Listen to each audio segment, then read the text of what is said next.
In 2008, MTV blessed the airwaves with competition reality show Legally Blonde the Musical, The Search for Elle Woods, in which 15 aspiring performers took on singing, dancing, and acting challenges to battle for the grand prize, replacing Laura Bell Bundy as the lead role in Legally Blonde the Musical, a high-energy Broadway production based, of course, on the 2001 comedy movie starring Reese Witherspoon. For 9 weeks, contestants would show up and give everything they had to prove that they deserved their spot on that stage, despite already demonstrating 90% of the required qualifications by showing up in thin white bodies, which is still the most common casting breakdown for the majority of contemporary Broadway musicals, which will also include 2 black women chorus members who will harmonize their words of encouragement for the main character, and 1 plus-sized lady who will have a surprise hip-hop dance solo halfway through the first act. Basically, if you can find your shade of concealer at the drugstore or your bra size at Brandy Melville, then the theater is a place where dreams come true. And The Search for Elle Woods is your dream come true if you loved early thousands reality TV shows as much as I did, with dehumanizing challenges that were engineered to embarrass people, scathing critiques laced with personal attacks from a panel of judges who have no right because who the f are they anyway? And a C to B-list celebrity of the time who would host, meaning show up for a half day of shooting, in order to explain the challenges and show off a new boho chic outfit, a role that was in this case filled by Haley Duff, a Broadway veteran of 4 months, whose short-lived stunt casting in Hairspray allowed her to come on camera and literally roll her eyes at how lazy and basic it is to act in movies. Stamina is really key for surviving Broadway.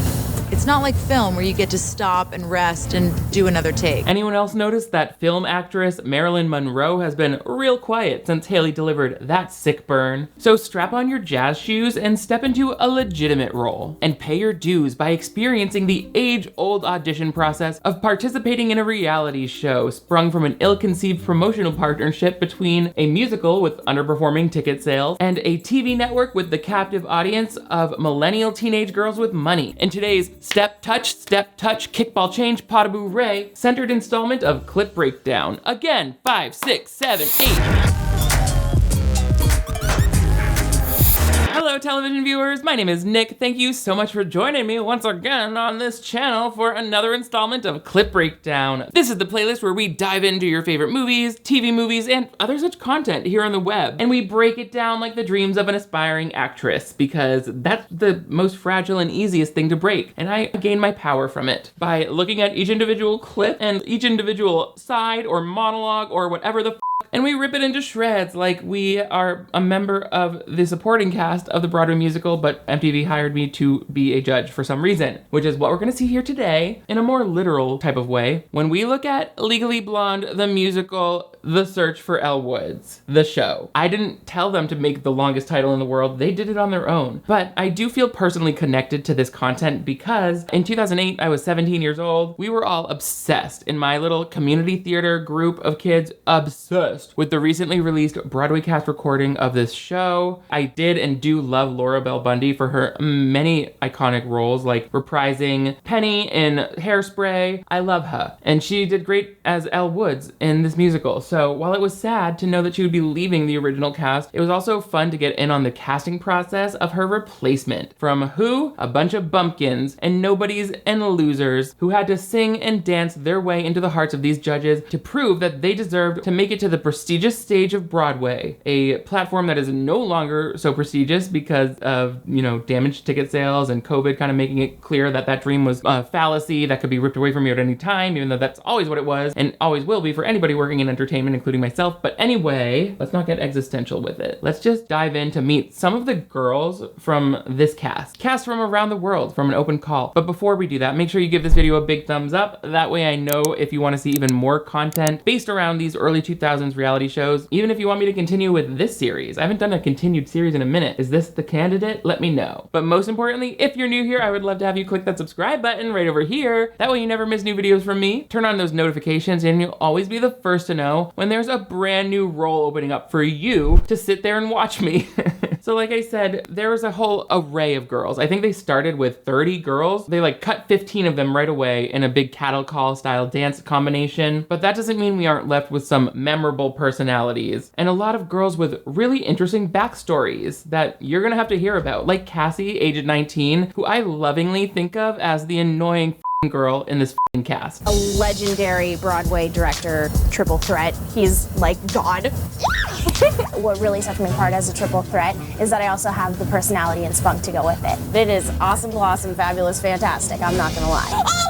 I'll even dress in black and white. You're a little sexy when you do this. I was kind of taken aback because I've never heard that word used with my name before. Well, congrats, Cassie. You're growing up, so men are calling you sexy now. I mean, it was a gay man, and he said a little sexy, and it was clearly not meant as a compliment, but still so much to celebrate running around in your bra. There is so much to unpack here. This is one of those topics that I have trouble even making a video about because I want to go follow every tangent and I can't keep myself focused on the most important facts. I'll end up falling into a different rabbit hole every 15 minutes and then soon enough it's the end of the day and I've done nothing but watch 100 unrelated YouTube videos. Thankfully, I've rediscovered the web browser Opera, who I've partnered with for today's video and who has been helping me feel more productive and relaxed in my daily routines online. Whether you're new to Opera or like me, you used it a long time ago, like 10 years ago, now it's a great time to check out the new features and tools that I've been loving and that I've never seen in any other web browser. First of all, I'm a tab goblin. Open tabs, multiple windows, all scattered across my desktop. It's hard to get stuff done with an overwhelming number of pages on the screen, but with tab islands from Opera, I can organize all of my tabs with context-based grouping and collapse them to save space. And when it comes to researching complex topics, nothing makes it easier than Aria. It's the intuitive AI chatbot that's right there on the sidebar of Opera. I can quickly use it to help briefly explain topics, gather real-time information from the internet, and even generate emails and draft content, all with just a few clicks. I love you, Aria. Who are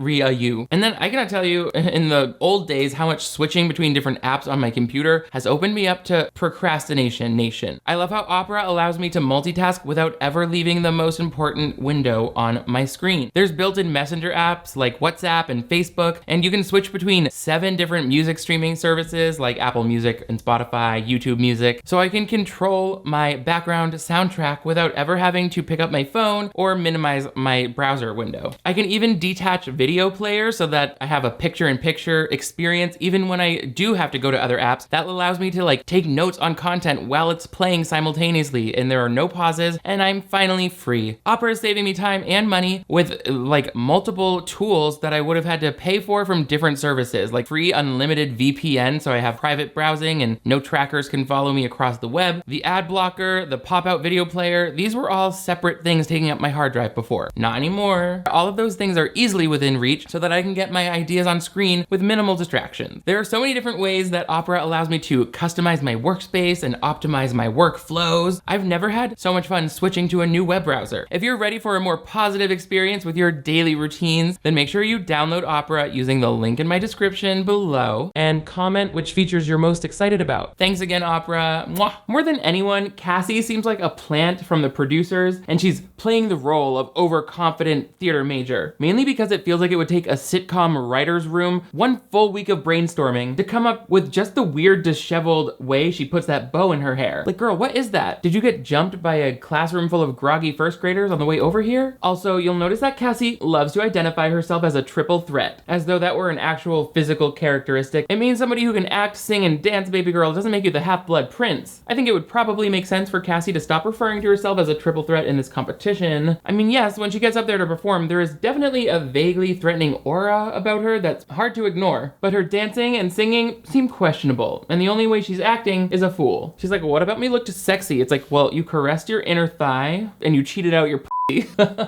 So that's just 2 notes from an average person over here, not a triple threat, just your regular old threatening with a gun type of person. If I'm gonna do it, I'll use a gun. That'll get people to, do what you want, from what I gather from true crime documentaries. Anyway, after it's narrowed down to 15 girls, because the other 15 are literally like, we didn't even get a hotel room for you, we don't wanna see your face, we don't want to hear you talk to the camera, you're out. And we love that. Like, get that girl with the fucking white leg warmers tucked into her heels out of here. Now we can drill down and really start to meet some of the other contestants contestant. And as you'll hear from these nobodies, a lot of them were destined to be on stage. My grandmother's been on Broadway. Some families are plumbers and you go into the family business, and we're all actors, so I'm in the family business. For example, my mom acted in a commercial for Bob's Discount Furniture. My dad acted like he loved my mom until the day he abandoned my family. And I act like a total bitch whenever I see a family of plumbers because they are beneath me in the modern day caste system that I invented in my head. It seems like a few of our Elle Woods hopefuls are resting on this Nepo baby storyline to justify their participation on the show. But it seems like Emma, despite being mainly cast so that the judges could remark on how much she looks like Reese Witherspoon, has the most evidence-based family history of performance. My parents met doing the original production of Reese on Broadway. My father won 4 Tony Awards. Wow, she's amazing.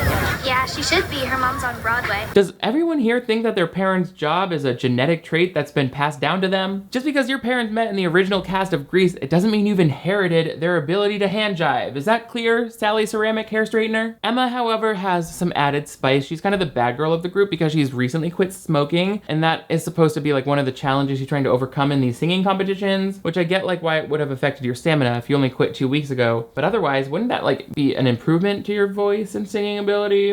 I don't know. Anyway, Haley Duff comes back on stage, who, as I mentioned, had just come off her role as Amber Von Tussle. She played that for 4 months in 2006, I think, wearing the ugliest wig I've ever seen, and that's why she's like, girls, every time you're on Broadway, you have to cut your feet off and eat them in front of the whole audience every night. That's how hard this is. It's like, I don't even think they gave you a hard part to do. I think they made it easier for you. And didn't your agent just make a few calls? I don't know that you auditioned for this anyway, so what exactly are you trying to say here from experience? Anyway, they have to go downstairs or whatever and meet with the choreographer of the show. Oh no, the director was the choreographer. They're meeting with, they have a vocal coach. It's vocal coach Seth, who is teaching them the song that they're gonna be singing for this episode, which is the first act finale called I Am So Much Better Than Before, which I remember very clearly. Is that my name up on that list? Does someone know that I exist? Am I awake? Is this a mistake? Pinch me now to make sure. Yes, that is my name in black and white. I must be doing something right. I am so much better than before. Something like that. It's a challenging song for the cast, for sure. Let's let Seth explain why. So anyway, the song is a killer to sing. It's phenomenally high.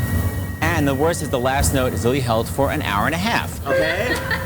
Okay, fine. Rachel gets extra credit for laughing the hardest at that joke. Congratulations, Chuckles. You don't have to bust a blood vessel over it. She said, Seth Rudetsky, you absolute card. What a delightfully hyperbolic description. Ooh, an hour-long high note. Can you imagine? As a professional singer myself, I understood that it was sarcasm, a little more than these other girls. And now you and I are laughing like old friends, Seth Rudetsky. Seth Rudetsky.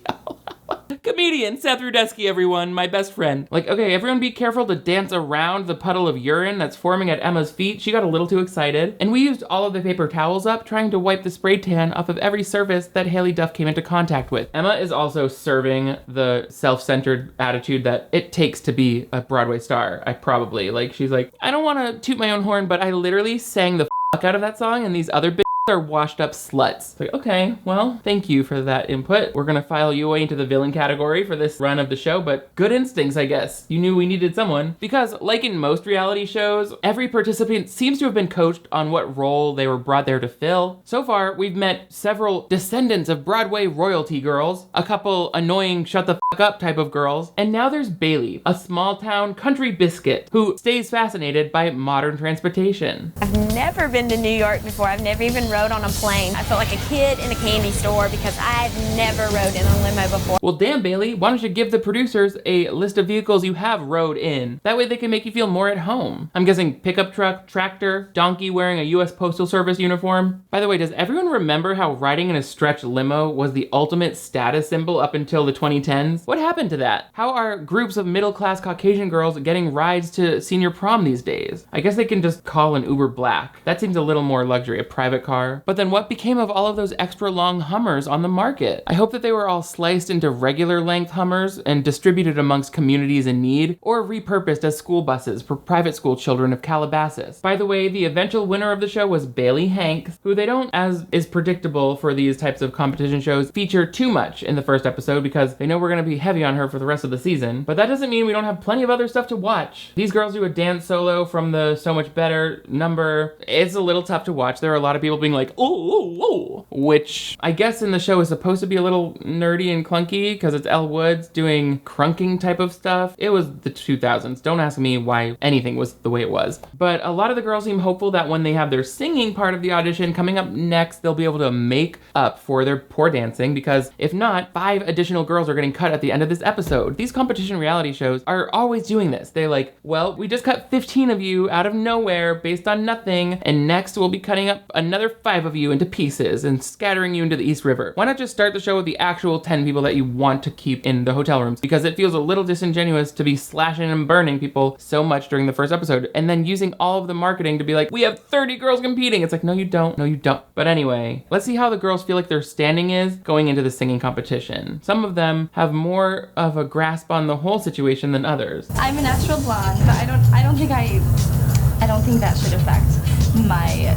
getting the role, but maybe it should. As you can see, there aren't a lot of natural entertainers in this group of girls, but whatever, that's why the musical has a script already done for them. We don't dock points if they've got an uncomfortable personality. They're auditioning to be on Broadway, not the hostesses in a cigar lounge. Which is good, because I'm not even sure that Libby knew where Libby was going with that conversation. She said, yes, I'm a real blonde, although that shouldn't be the only reason they're looking at me for this role. Unless it already is, and it turns out that I have nothing left to offer, in which case the hair should be plenty. And also, and such as, and therein lies the, please take the camera off me. I'm basically trying to say I hope they notice my blonde hair more than they notice the shape of my teeth. Well, good luck, sweetheart, because this is after the HD revolution. We see it all. We see that whole grill. Cue the commercial for Elastin Nylon Mascara from CoverGirl. Next, we go into the singing competition. I think they show us all 15 girls singing some portion of the last 16-bar high note of this song, So Much Better Than Before. But I feel worse than before. I was left feeling worse. Here, now it's your turn.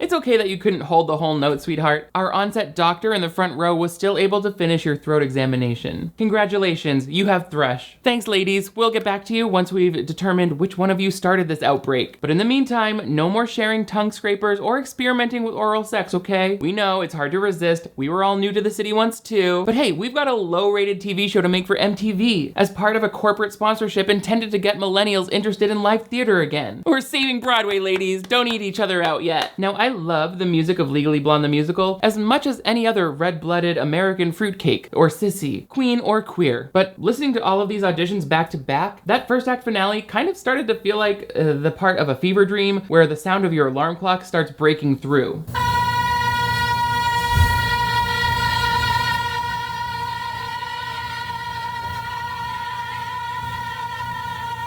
Ah yes, I remember this. I'm about to wake up and find out what it feels like to have COVID. The girls are getting their critiques, and a lot of them are learning a thing or two about how they come off on stage. And a lot of the judges seem to be getting confused about whether they're casting a role in a Broadway musical or literally trying to find the human, real-life embodiment of this character from a movie that came out in 2001. I'm not here to have my 15 minutes of fame making friends with other girls. But Elle Woods would also take it to the top, but she'd also make friends with everyone along the way. I mean, all the girls here are really nice. I'm not saying that they're not, and I'm not saying, because like, coming into an environment like this, it'd be a lot harder if the girls weren't nice, but they're really easy to talk to. Girl, don't go changing your answer just because one of the judges tried to throw you off. You look foolish up there backpedaling with your busted leggings. She was like, I'm allergic to peanuts. And the judge was like, well, Elle Woods would love eating peanuts. Her favorite food is peanut butter and jelly sandwich. Well, I'm not saying that I don't eat peanuts. I'm just saying that I love peanuts and peanut butter is my blood type. And if somebody has an EpiPen, I will eat peanuts until I choke to death. Because like, like Elle Woods would do whatever it takes to eat peanuts. So dumb. This is why we usually don't let the writers in front of the camera or have any part in the casting process. Well, Elle Woods would be here to make friends. Well, Elle Woods is the fictional Harvard law student and the intellectual property of MGM Studios, so I'm not really making it my goal to respond to every situation in my life the same way that she hypothetically would. It's called acting, so don't get testy with me just because I'm up here, up for the lead role, while you're down there looking like one of the moms from Gossip Girl, okay? Write another show, why don't you? Why don't you win another Tony and see if that makes me like you more, you dumb fucking bitch. Ugh, I would be a great actor. Let me know